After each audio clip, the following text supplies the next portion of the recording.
His name is... It's John Bunday.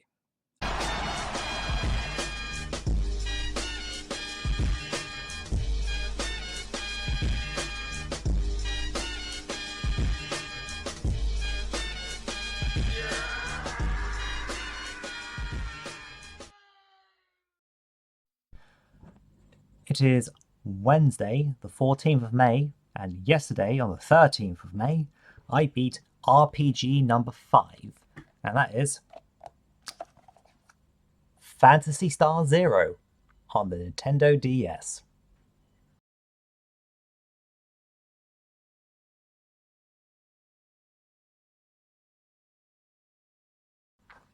So, I've been playing the Phantasy Star series for 10 to 15 years now, I guess. I didn't play it back in the day when it was released. I got into it via emulation of the GBA port of the first 3 games, and then played the via Steam because the Mega Drive collection, Phantasy Star 4, and then about 7 years ago, maybe, I played through Phantasy Star Online via the PC port with a friend of mine, and he was telling me about this game. And so I eventually picked it up for CX. We've seen it in the previous pickup video if you saw that.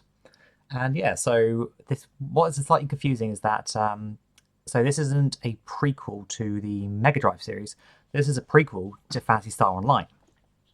So maybe that's why PS0 rather than O, but really it should be Phantasy Star Online 0. But yeah, so because this is actually set on the planet that the ship that in Phantasy Star Online, your main base is like a ship that you've all come from, that you're living on because you've fled your planet. This is the planet. This doesn't lead directly into it. The game ends on a good note.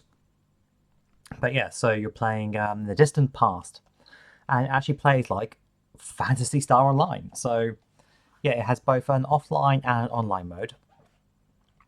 And you get entered into the Hunters Guild, and you go on missions. And then hilarity ensues.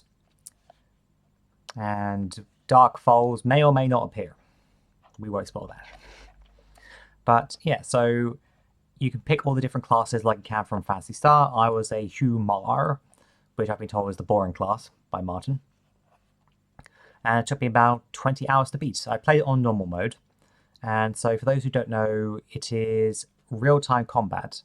So where you have like a town that you live in that you can then go to shops that upgrade, you pick a quest, you have party members, you go out to a field, it's an area pretty much for the quest. And there's cutscenes that happen through it. Mostly it's like dialogue cutscenes between different character portraits.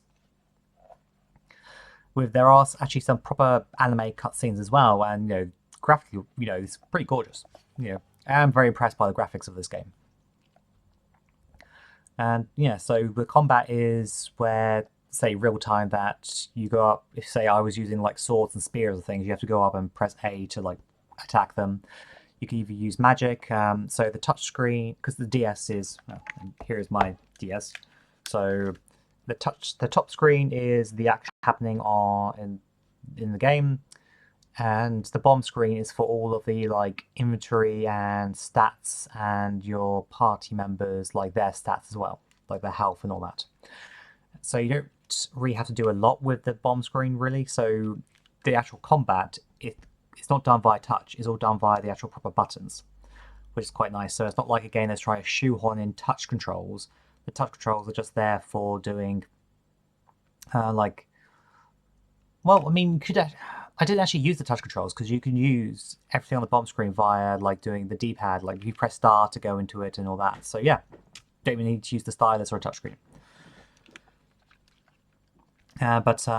So I said you attack with A, you actually have a palette. So along this bit of the screen, you can pick 3 commands which map to A, B, and Y. But then if you hold down the right trigger, then you get a second palette with another 3. So those are quite like quick selects, which can have like attack or like using potions or using magic. But you can still go in while you're still in fights, you can still go to like the menus and like equip a different weapon or go and use an item that's not on the palette. And I think it works really well. If you want to play online, it's a bit more tricky to do now. If you're emulating it, then your emulator will probably let you get online with people. If you are using real hardware like me, I didn't do it. I know how to do it, I will explain, but once I explain, you'll probably just go, huh? So, Nintendo, in their infinite wisdom when they started doing the DS online services, they used a very old form of Wi-Fi security called WEP, or WEP. Turns out that was pretty shit. As in, now you could hack it in seconds. Literally, you can hack it in seconds. Not like literally you with a keyboard, you just use a program, it'll just break through it. So, not surprisingly, nothing supports it anymore. So, your router, the default Wi-Fi security on that is going to be like, no, we're not doing web.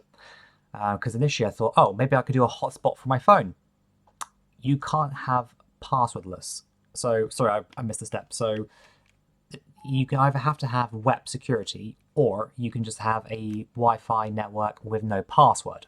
So you can just jump straight on. But that's also terrible security because other people would join your network.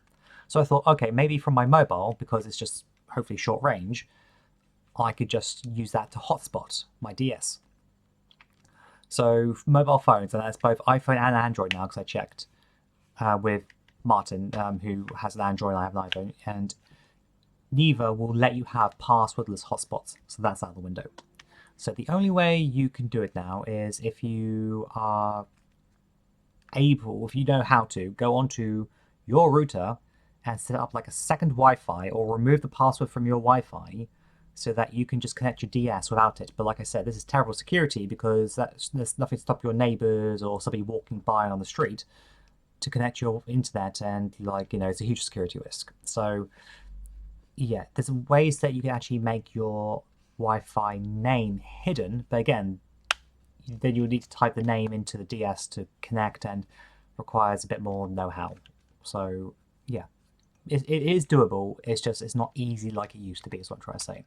And it's a game that I definitely recommend picking up. If you enjoy Phantasy Star, or you enjoy Phantasy Star Online, definitely check it out. So there's normal, hard, like super hard, I think, difficulties. And yeah, it's, well, let's read them back. After 200 years, the fate of Earth falls to a team of hunter youths. Oh, sorry. After 200 years, the fate of Earth falls to a team of hunters. Yours. Whether you battle across the mysterious planet as a caste, human or human, prepare for multiple challenges, exciting discoveries, and multiplayer battles, with up to 3 friends over Nintendo Wi-Fi connection or DS wireless communication. Send pictures and messages during battle with visual chat. Choose from 14 character types to customize your avatar. Change the outcome of the story in an action RPG. So, yeah, definitely worth giving it a try. So, Phantasy Star Online, Phantasy Star Zero on the DS, RPG number 5. Till next time, take care.